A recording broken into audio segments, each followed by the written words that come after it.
missing from here is the www. So what that means is you have a website with the W's and without the W's. Google is considering those as two different sites right now, which means that if somebody, remember we talked about are you current, are you relevant, and are you trusted, and somebody backlinked to this site, if they backlinked or they had a link on their website pointing here and they had www dot and they had your full URL, you're not going to get credit for that in this situation. So cool thing is, easiest change, call your domain registrar, tell them you need a 301 redirect. You want www and without the wwws to be the exact same. That's easy and it's free. Okay, first fixed. If you can stay away from hyphens, you want to. Now, I like work, dine, stay, play because it's creative and it makes sense. So I really like that. You guys thoughts from a consumer standpoint? I like that. It's clear. Now, I worry about having secondary navigation in the top right corner, and it's your contact us and your directions. Those are kind of two of the most important things. So what do you want somebody to do as soon as, what would be the ideal situation as somebody comes to the site, you want them to do what? I don't know what they use our site for necessarily. Yeah. Okay, general, across the board. You want their information? Sure. You want to be able to talk to them? Sure. Yeah? Get them in. I don't know if we could live chat, necessarily. Okay. So live chat is an option. I showed some people this one of our sites that we built that has a live chat here. If you have, you can turn it on and off. So sometimes you can be available, sometimes you don't have to be available. That's a great way to be able to answer somebody's questions. Great customer service tool right out of the gate, easy to install on a website. So it's possible to turn that on and off. For a customer service rep, my guess is they can handle a lot more volume on a live chat than on a telephone. For a consumer, how many of you would rather jump on a live chat and just ask a question and get a quick answer than have to place a phone call? Raise your hand and everybody look around. So there's your answer. So you have 50% of the room. How many of you would rather place a phone call? Okay, there's maybe 30%. How many of you would rather fill out a form and let somebody call you later? All right, so there's your numbers. It's all over the board, and you're going to get different answers. So I would make as many options as available here. What are the three options that they have? First option is? I can call you. Second option is? We'll call you. Third option is? Live chat. So that's ideal. That way you're tapping into everybody's different personality styles. All right. So you've got room here to do a full navigation. If you were to stretch this full across the board, you could get away with home, about, work, dine, stay, play, contact, directions. And directions typically you can drop into a contact page, so I would say contact and blog. Based on the way the site was designed, you guys flipping this into a WordPress site would be first and foremost the easiest, and it would give you a whole bunch more possibilities, such as our next session is going to be on social media marketing. Social media can be integrated into your marketing strategy basically 4 different ways. Number one is you want people to be able to follow you. That's why in the top right corner, putting each of your social media icons exactly where the about, contact, and direction is right now is going to be great. I want them to come into my network. Another thing would be having the ability for them to share. Have you guys seen the share link on people's sites? Just a little share button, so to have them be able to share your content with their social media networks. That's going to play very big when it comes into your events. If you have an event and could you, I don't mean to be ignorant, but I don't have Facebook and I don't tweet just because it's too intrusive on my time. So I don't know anything about it. So when it says share, that means if I wanted to go, if I click that and I don't have a Facebook account, I can't go look at the things they've shared, correct? So two different. If you want to go look at what this company has shared, you're going to click on their Facebook account, which typically would be in the top right corner. Okay? You have a Facebook account? You do not have to. Well, kind of. Depends on their settings.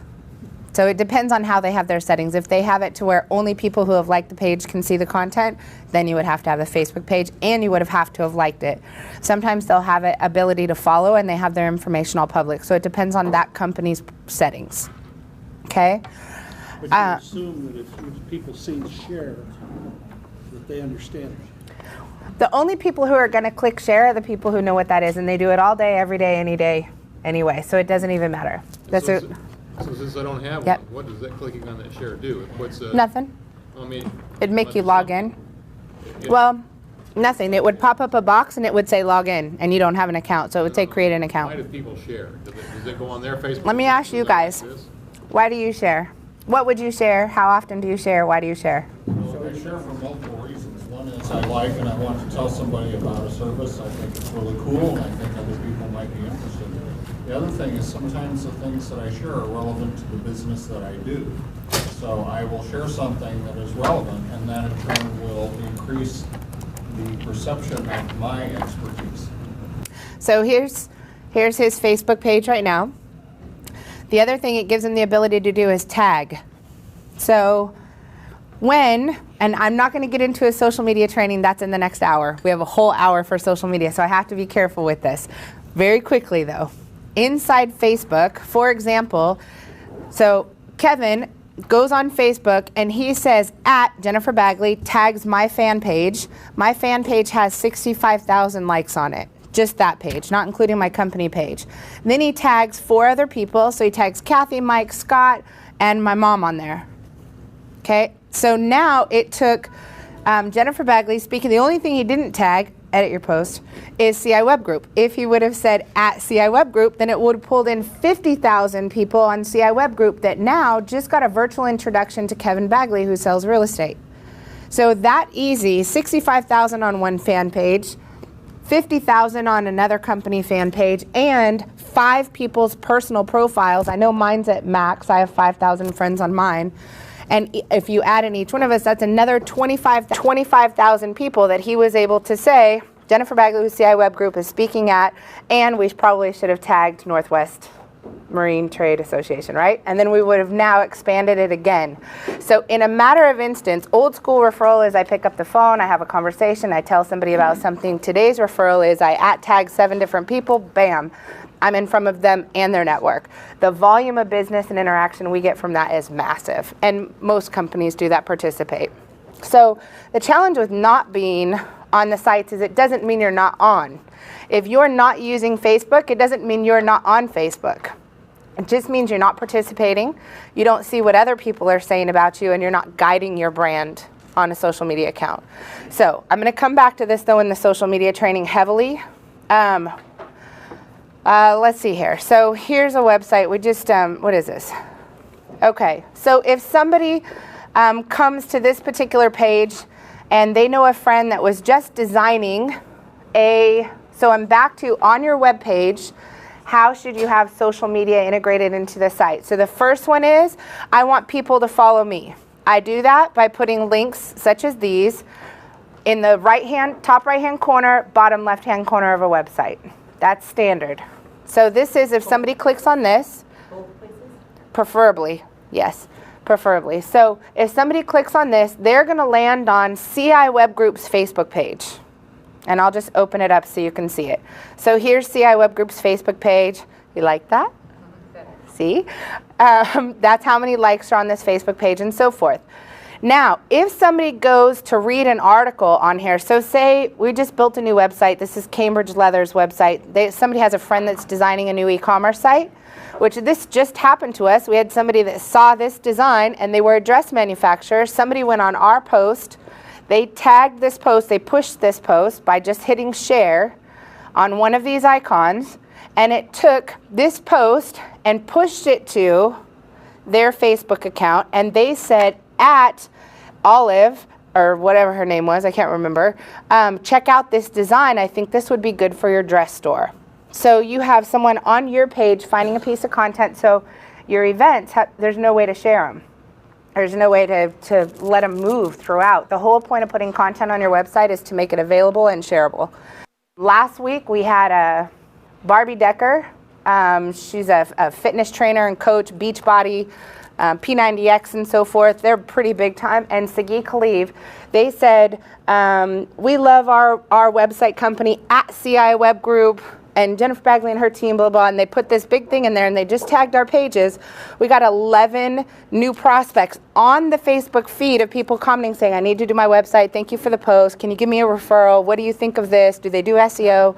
So it's just that simple. So monitoring all of those people's shares and likes and comments and so forth. I had a gentleman one time, he said, I don't have time for Facebook. I was like, okay. And he said, we have a page. I have people comment on a regular basis. However, when somebody leaves a comment on my page, I don't feel like I should answer. You know what I did? I just walked away. I just left. So later on, he came up later and he was like, that was a real, he said A-H-O-L, thing to do. And he was like, that was not nice to do. And I was like, it was the exact same thing that you're doing to the people trying to talk to you. So just because it's a phone, so it's like if somebody calls your phone and you're looking at going, I don't feel like I need to answer that. Or somebody types it in Facebook and you're like, I don't feel like I need to. All people do is share pictures of puppies and kittens and their food every day.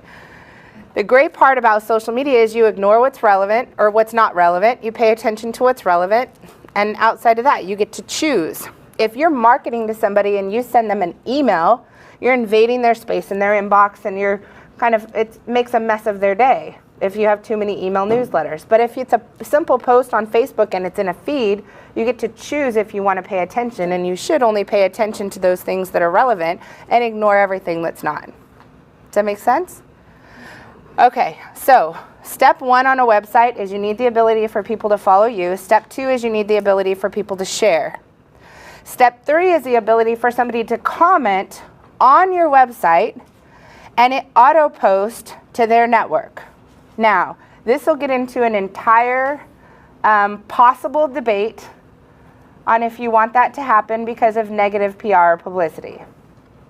So if somebody's mad and they post something on a social media site or a Facebook account. I was literally sitting in a strategy meeting with America, it's an airline and there's a couple A's in it. And they were saying, absolutely, hell no, not going to do it. I am not going to allow our customers to be able to post on our wall because I don't want them to complain. So I was like, turn it off and let's see what's going on. So as soon as we're sitting in the meeting, somebody sent a message on their Facebook as soon as we shut it off and said, I'm so irritated at that's so hard. This video is going to be difficult.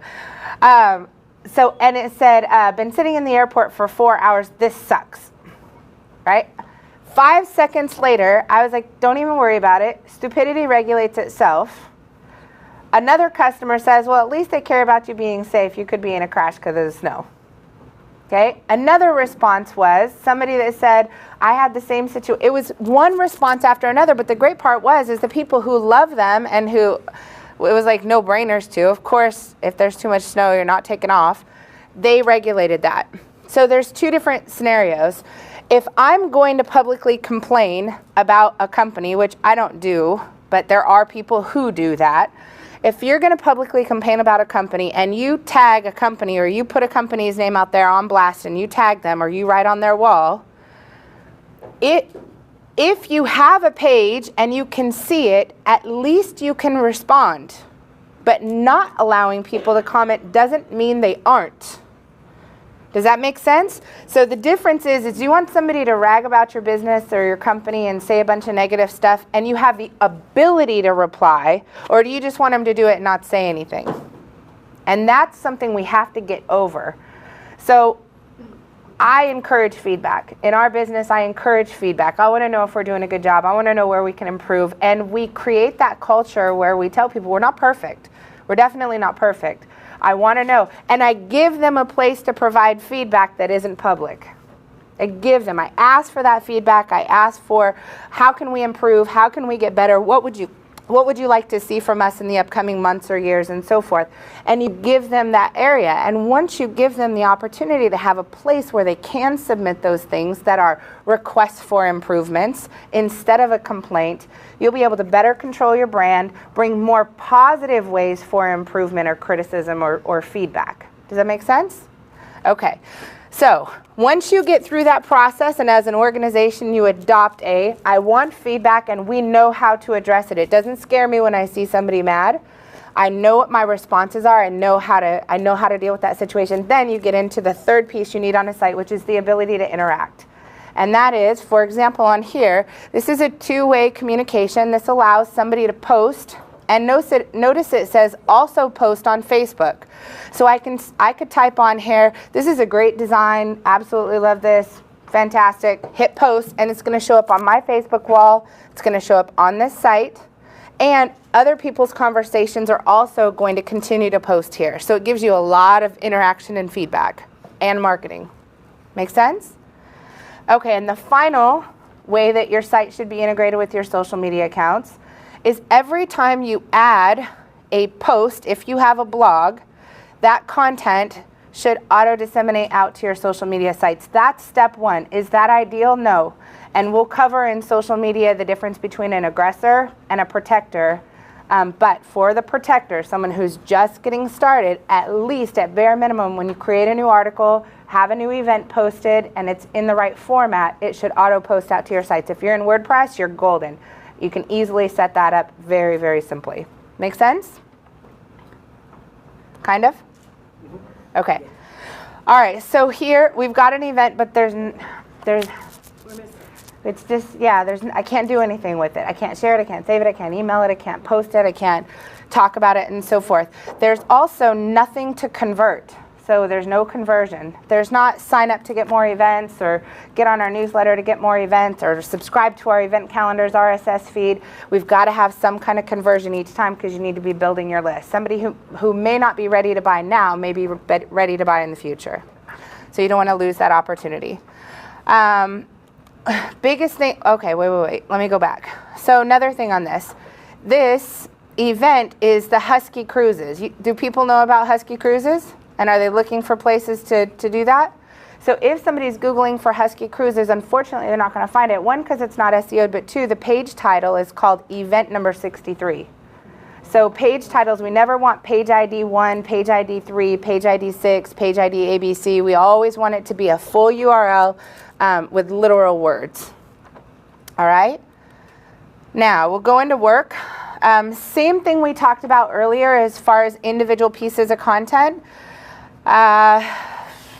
We want to have things that are literal and that people can find. We don't want junk door things. So work is cool from a navigation standpoint, but if you're in WordPress, you can make the page say work, you can make the menu say work, but you can have the permalink up here say something different, like employment jobs in such and such, or marina jobs in such and such, or something like that. That's more literal, and that's going to actually make that page work for you. So for this one, there's tons of other things like, oh, that's my tie. There's tons of other things you could do on that. First things first, get out of this, get into WordPress, start using a blog, start using the right event marketing system, and that's just going to propel you guys forward very, very fast. All right, next, Porta Townsend. Where's my Porta Townsend? Perfect.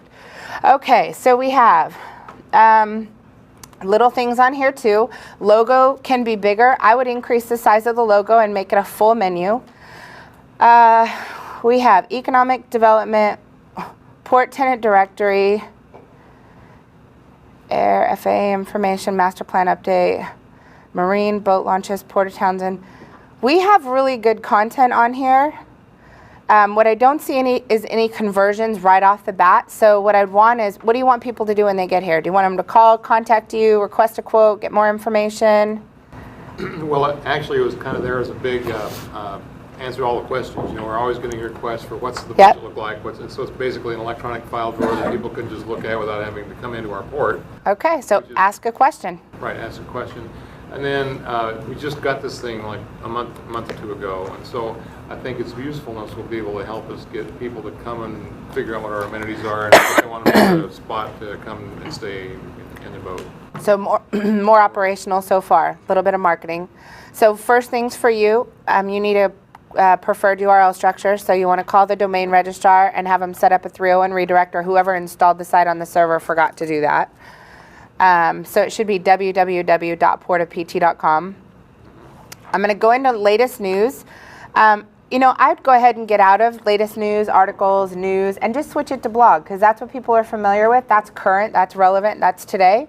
So you can just change this title of this to blog, and it already is labeled properly because WordPress automatically sets it up that way to /blog. Just go ahead and label that page. Is it going from latest news to blog? Absolutely. So Blogs, what's current. Yeah, absolutely would switch that. Now, on a blog, you have topics, that's categories, that's good. So we're not using a lot of categories right now, probably because it's new. You're also going to have archives, so you should have recent posts instead of new topics. This should be categories. This section should be called categories. There should be another widget added to the site that says either most popular post or recent post, and then you're going to need one for archives as the months continue to change. Great part about blogs is it's a continuous tally of content, and so you can archive that content by category, or you can archive that content by month and year. And so those are easy inside WordPress. It automatically does that? Automatically does that, yep. So as long as you have the widget on the side that has recent posts, categories, most popular posts, archives, then it's automatically going to put them in the right bucket. So easy, easy fix.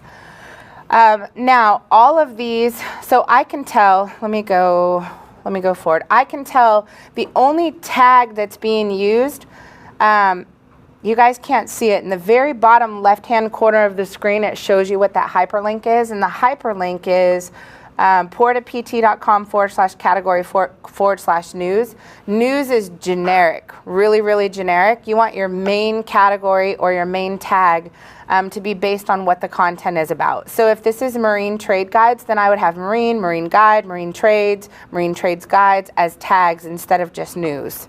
And that's really easy. 7 tags per page, all at one, or all variations of one single primary phrase, depending on what you're looking for. Now, if I jump in here, so this is under commission business, this is under news, and every single post in an entire website should always be tagged as blog.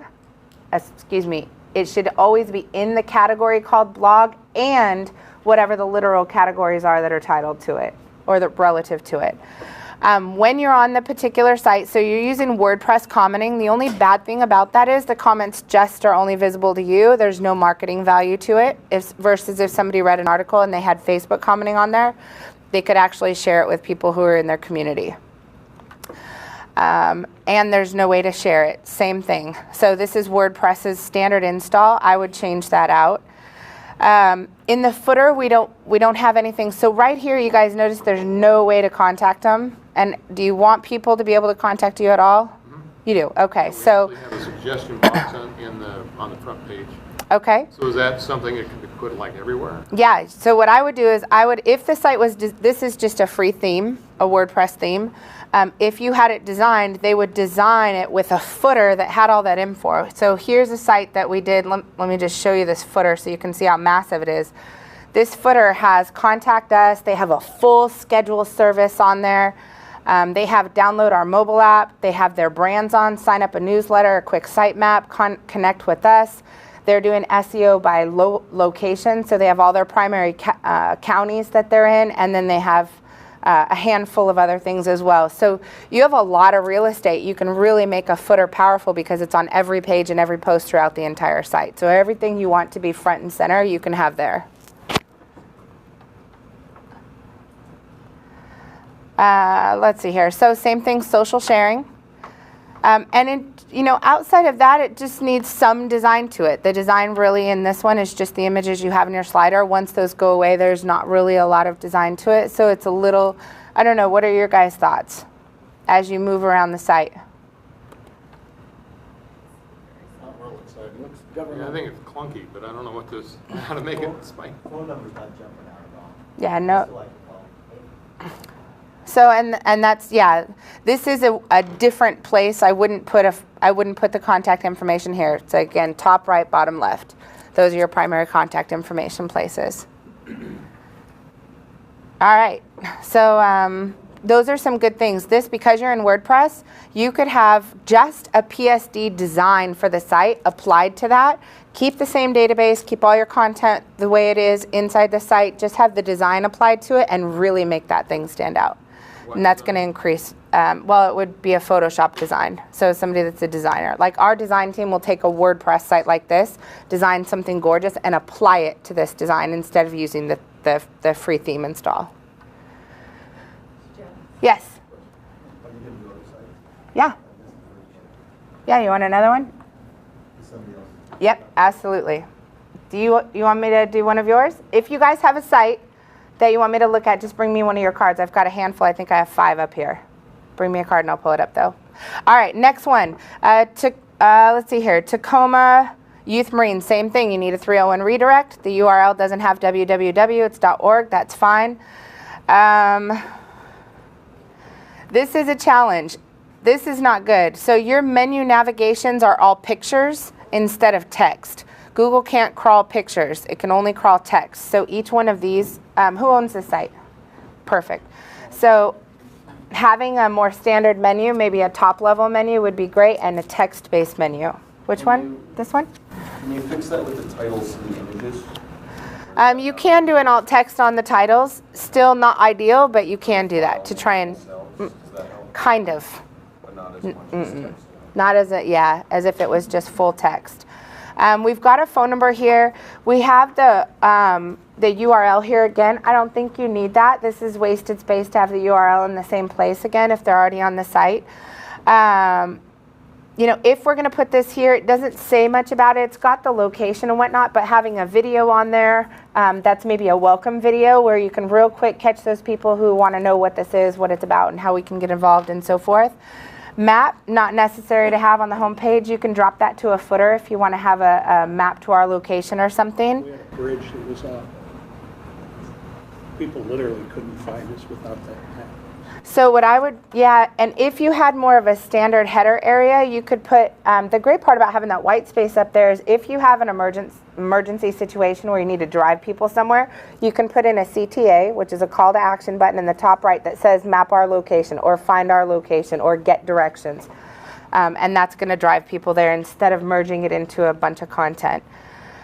Same thing with these, just kind of the framework of the site, the layout is making it difficult for you to do a lot. If you had a standard top level menu and you were able to go youth programs, training vessels, volunteer, and then you had a big call to action for donations or donate or become a volunteer or whatnot, you could really bring these things out instead of having them strictly in here.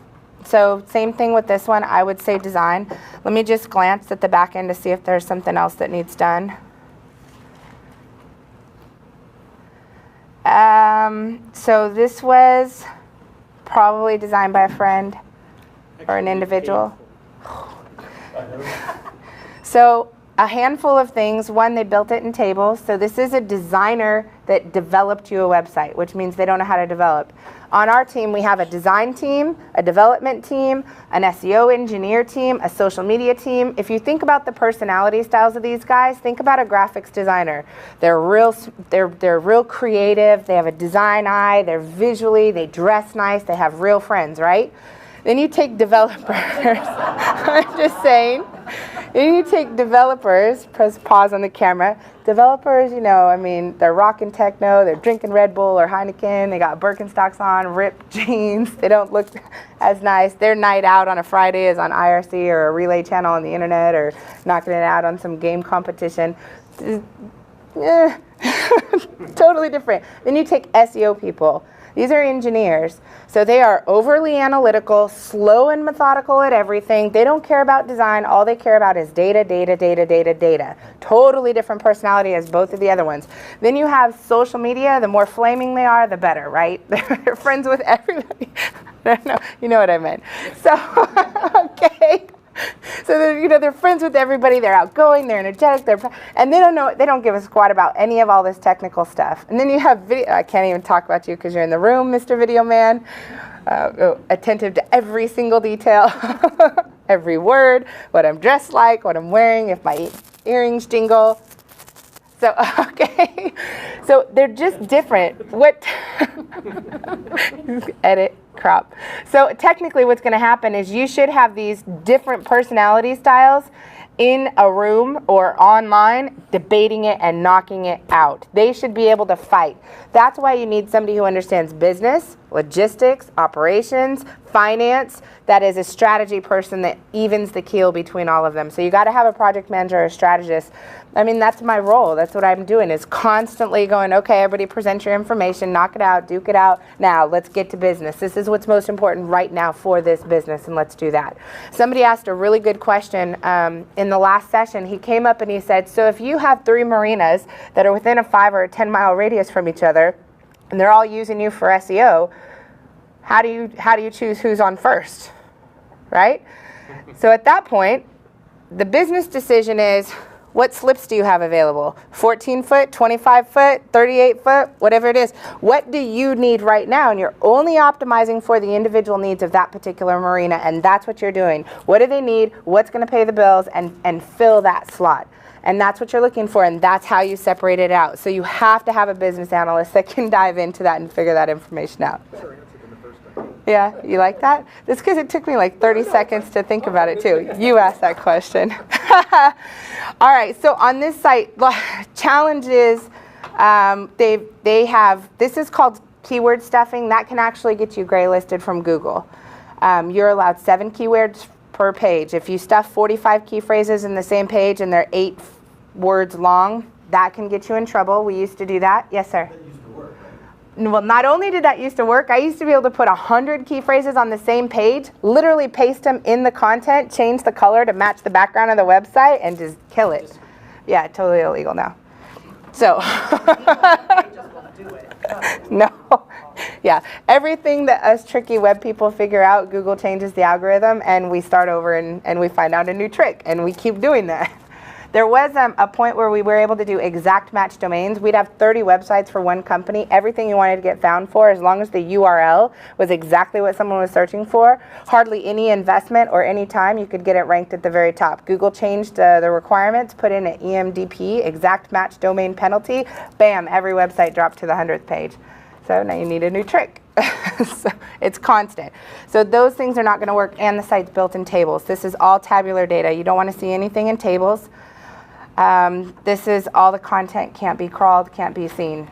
So same thing, jump out of this, jump into WordPress. All right, next one. I can tell this is probably a WordPress theme right out of the gate. This is free theme off WooCommerce, I'm guessing. Let me just double check. Where'd you get it? It's a Weebly site. It is a Weebly site, and it is using a theme. It's edited though. Okay.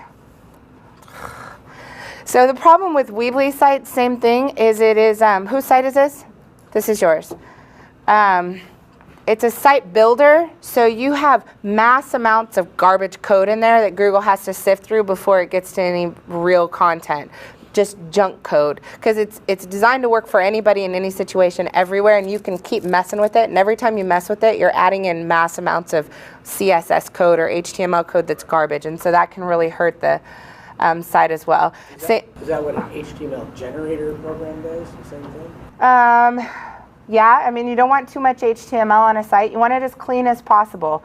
A developer is going to call a theme or an editor like that, they're going to call it bloatware, and bloatware probably makes sense to all you marine people. It means it sinks. So that's tough. I like repair, color, protect. That's simple, and it's an icon, and it's visual, not text embedded in the page. That's great. Addison Marine, so let's see here. You do decks, anything outside of decks? Yeah, but it's not. Okay. So I mean, same thing here is having different call to actions that drive people there. It's all design. I'd get you into a WordPress, get the design done. You have a phone number in the menu bar. I'd get it up here in the top. Move Addison Marine over here if you can do that from a branding standpoint. Drop your social media icons in the top header. There is no footer. There's no copyright. No privacy policy. So I would use a footer, get a free consultation. The free estimate is the most important piece of this entire front page in the kind of the worst position we could put it. So you want top right corner, free estimate, get a free button up on there, and then in the footer, get a form that says, contact us for a free estimate, fill out your information, and possibly if you can do a chat on there, that would help as well. Social media sites, again, in the bottom left-hand corner. And then just really, this piece, it's almost stand out like it doesn't belong there because it's a nice image or infographic, but everything else is kind of bland, so you can really make this gorgeous. All right. Let's see here. So from a content standpoint, and this is where you as a subject matter expert, if I was interviewing you, I'd have to figure out what are the types of treatment, what are the types of wood. So you guys tell me from your experience, if somebody owns a boat and they want to have their decks repaired, what are the specifics that they're looking for? Any volunteers?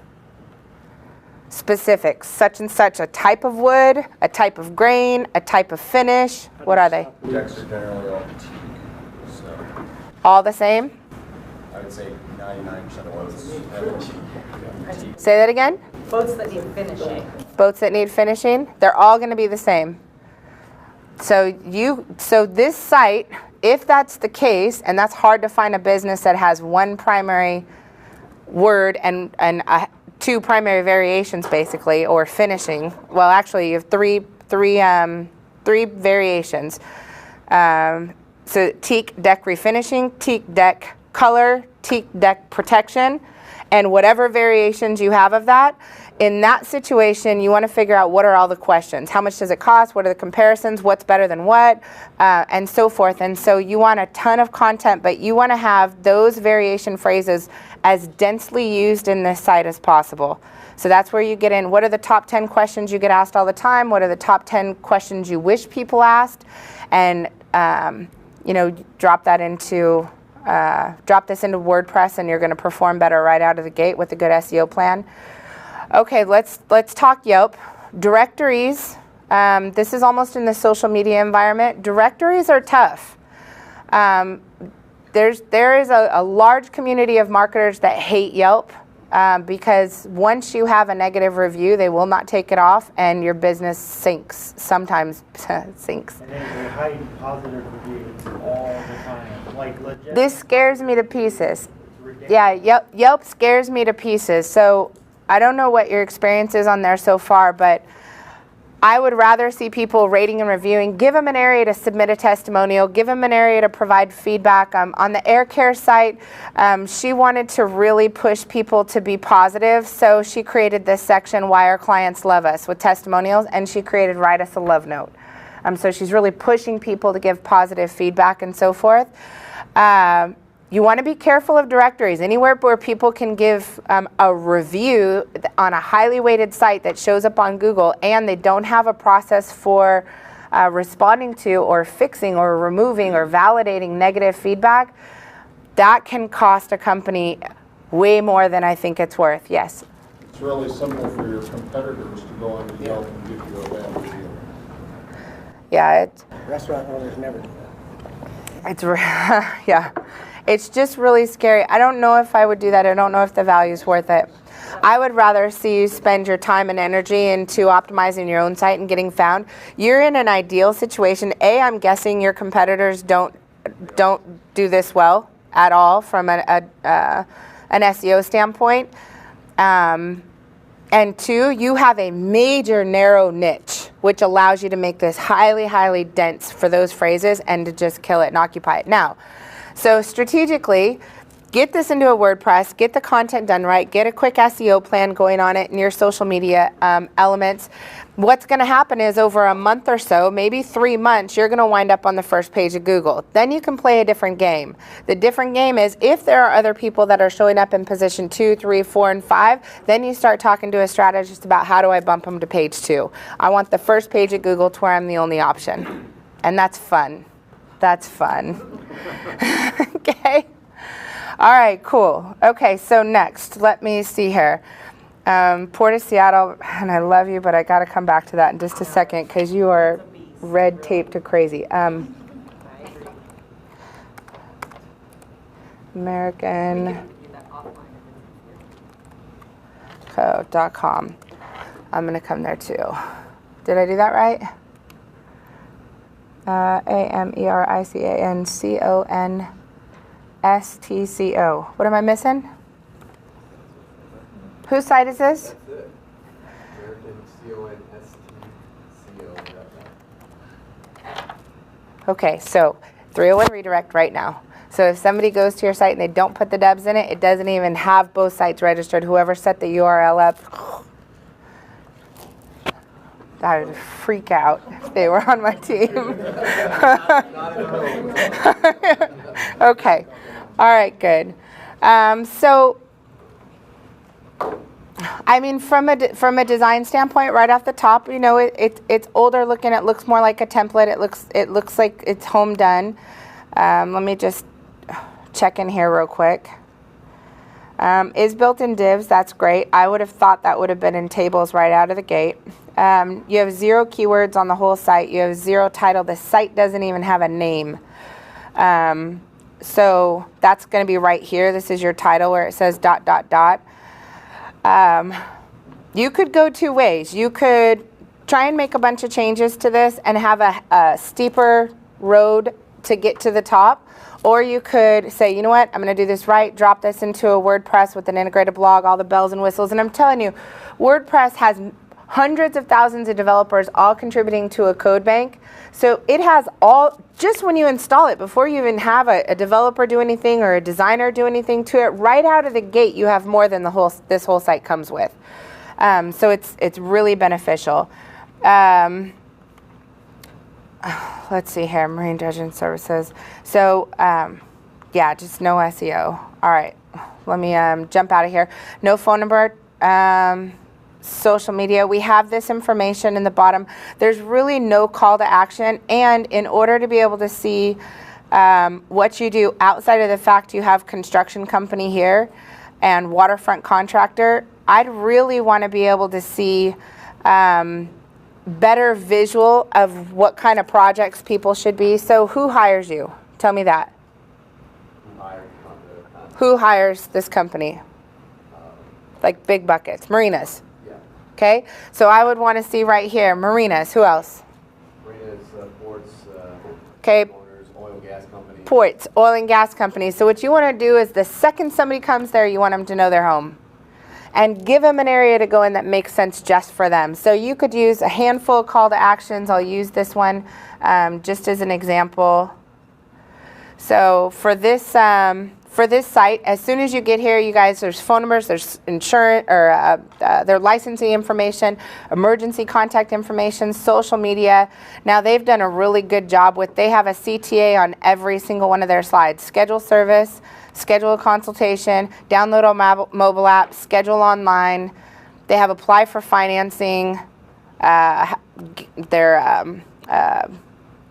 air survey, right, and so forth. Now when you go down, immediately you go into, what do? And you see the difference in that from a design standpoint versus it being in the tiny little drop-down menu. So you have air conditioning, heating, ductless, indoor air quality, and so forth.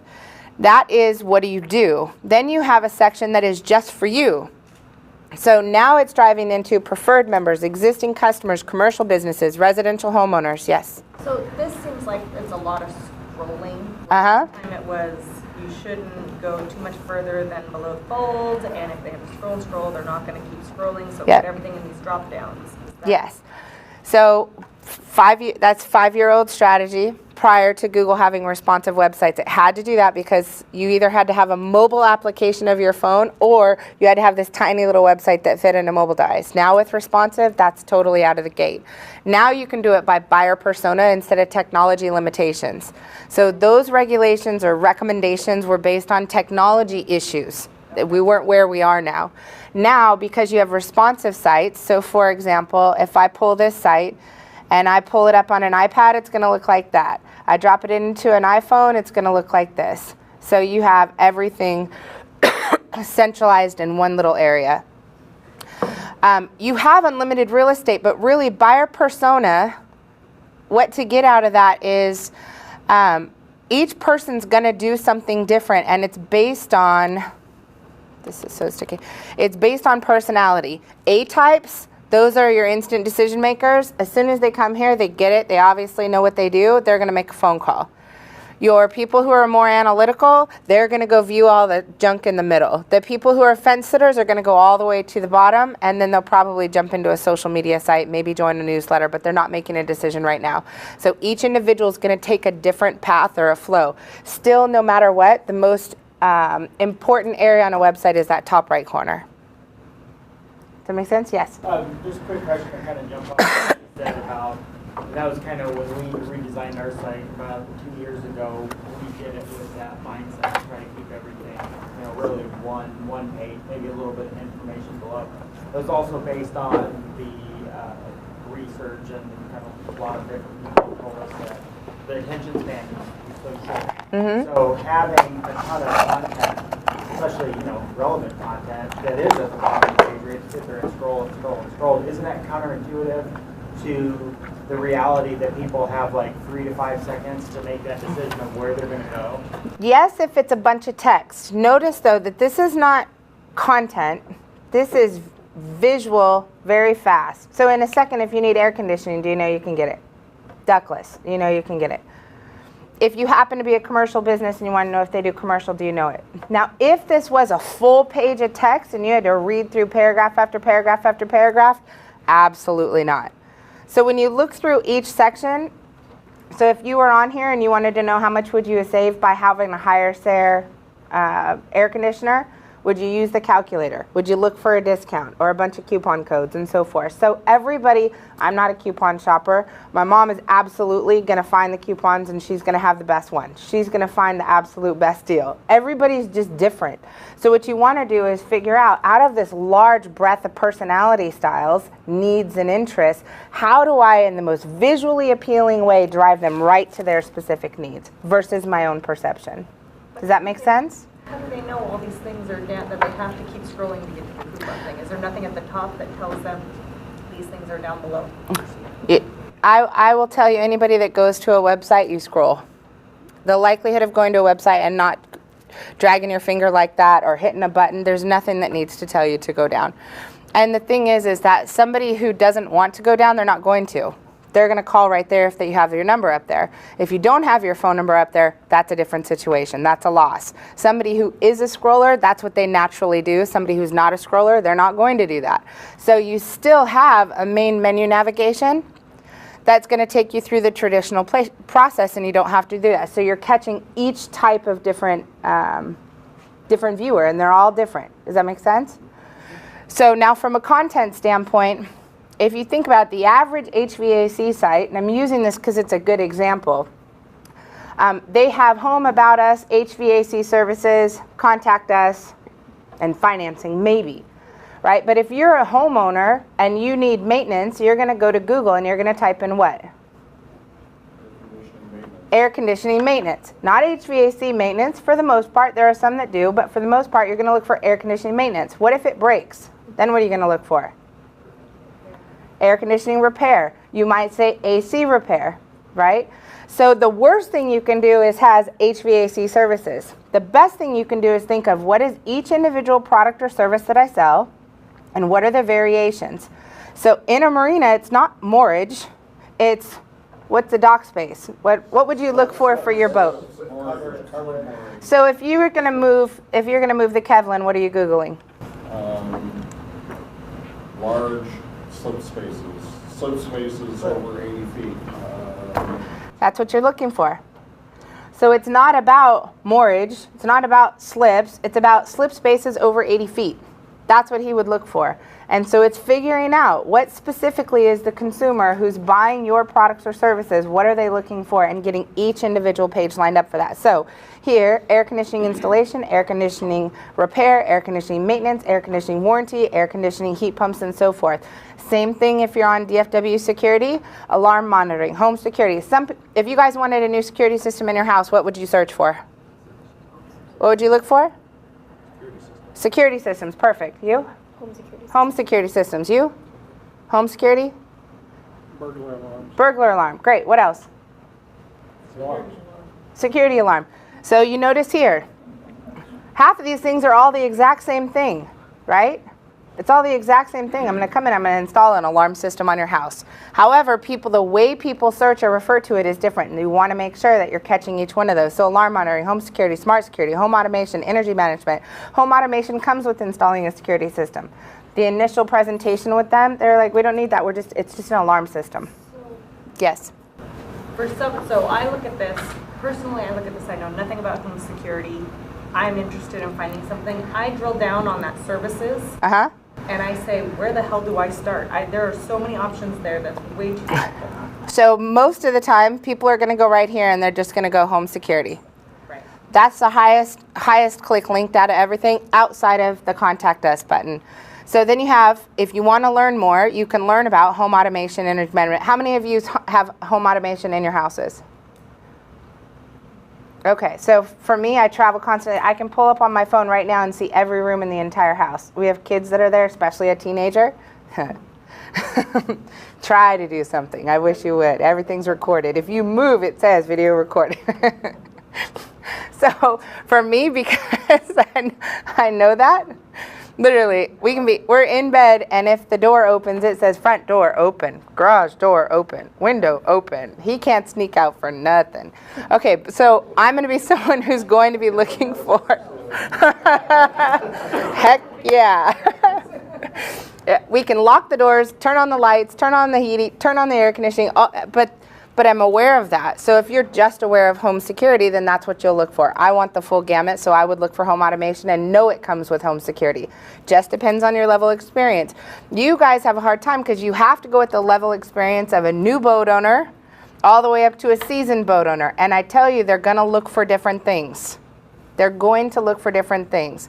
How do I store my boat? Where do I place my boat? How much and I don't even know if they would call it moorage or slip. How much does dock space cost? I mean, you've got to think about what are they Googling for. And the cool part is if you have a good SEO team, you throw out a whole bunch of ideas, they go do the research, and they come back and they tell you exactly what people are looking for. And they tell you how frequently they're looking for it and what the competition is. If you own position number 1 for the top 10 questions in your industry, are you in a good position? Absolutely. Absolutely. All right. Let's see here. I know I said I'd come back to that. I'm going to come back to that. Okay, so same thing with equipment. The great part is right now there is no end to, there is nothing down below. So 100% of nothing is nothing. Adding a section on there that has our equipment features, and it has each one of the things in a visual, a nice picture, good image, good title. If that's visually appealing to some people and they'd rather do that versus diving into a drop down, you win. If they won't look at it and they'd rather go to a drop down, you win. But you get additional. You know, does that make sense? Okay. Qualifications and awards. So this is something, instead of making it a page, I'd put that as part of my footer. Let it show up on every page, every post, everywhere. Use the icons that are down there and so forth. Same thing if you have a testimonial video. You can do the exact same. Little things as far as just the structure of the navigation, it's kind of backwards. Usually it's home, about us, what we do. Vision maybe about under the about us section as well, and so forth. And then having a blog and some interactivity on there as well. We have jing-a-ling-a-ling. Violator. So in trouble. It's my mother. Busted. I get 3 posts. Okay. All right. So, I mean, I'd jump out of it. That'd be the fastest. Okay, so while we're here, moorage, great. Amenities, great. So under moorage info and rates. So now, when I click on this, you're in kind of a interesting position. So you only have a little bit of space up here. This is what's most important, right here to here. But there's so much garbage in the URL structure, it's just a big long string of blah. So if they could clean up their URL structures, my guess is this site has been built and built and built and edited upon edited upon edited, and you're dealing with what's called spaghetti code or spaghetti navigation. Yeah. So, I mean, there are good things. The quick link is good things. I like how we have just home here. We've got moorage. We have amenities. Directions simple. I would switch this over to blog if you had the ability to do so, and so forth. Let's just go check that out. This is a CTA. CTAs are critical, so you want to have them throughout your website. Sign up for a free consultation, get a quote, get an estimate, and so forth. These are going to cause you to get a ton of spam if you put a full email address on here, because we have nice little hackers that say, give me an email address for everybody that has an extension of blank or has the word marina in it, and you get a big list, and then that's how people spam you. So just little things. Have it say email and then hyperlink to it. Newsletters. If you're doing a printed newsletter or you're doing a PDF newsletter, PDFs cannot be crawled by Google. So it would be better if you had all the content that's in a newsletter inside a blog post so that it's indexable by Google by each individual title. And then you take those pieces of information or just excerpts and you put it in the newsletter and drive people back to the website to read the full article. Do you have a preferred blogging site? WordPress. WordPress. Yeah. That's it. So now if you go sign up for a WordPress account and you're on the free WordPress, it's going to be portofseattle.wordpress.com. You do not want that. You want it's called a self-hosted WordPress. You need a developer to install it on a server. You have your own WordPress. You own it. You add your own URL to it. Would they let you have a WordPress? Negative ghostwriter. Okay. So you're kind of stuck. I am. Oh, okay. So, I mean, for you, you may be looking at, since you can't do a lot online, you may be looking at how can you maximize like events like that you use for marketing if you are at a boat show or whatnot. So you may be looking at text. How do you get people to sign up for text and so forth? How do you collect contact information quickly, QR codes and so forth? So all the accessorial things that can make your job faster and easier. Absolutely, because yeah. Okay, you guys, I think we have like how much? 7 minutes left. Questions, thoughts, 5? All right, 5 it is. Questions, thoughts, any other sites? Yes? One thing to mention, I think, about WordPress is the security updates that you're getting because there are so many developers out there. Yeah. On one hand, WordPress is the best platform on the planet. It absolutely is. On the other hand, the challenge is it requires a little bit more maintenance than a flat site that doesn't have a brain. It would be like having a car with no engine. It doesn't need much work, right? So if you have a website with no brain, kind of some of the ones I've looked at, they don't require a lot of maintenance. WordPress has a brain. It actually thinks. It's based on hooks, actions, and filters, and it has a ton of plugins that install into it. So the positive part is you have the most powerful content management system. You can make changes, you can add pages, you can add posts, you can change your navigation, you can do a whole bunch of things as a website owner very easily. The negative thing, I guess you could say, is that you've got to have a maintenance team. You can't just put it into a hosting plan with GoDaddy, pay $10 a month and call it a day. You have to have somebody maintain it.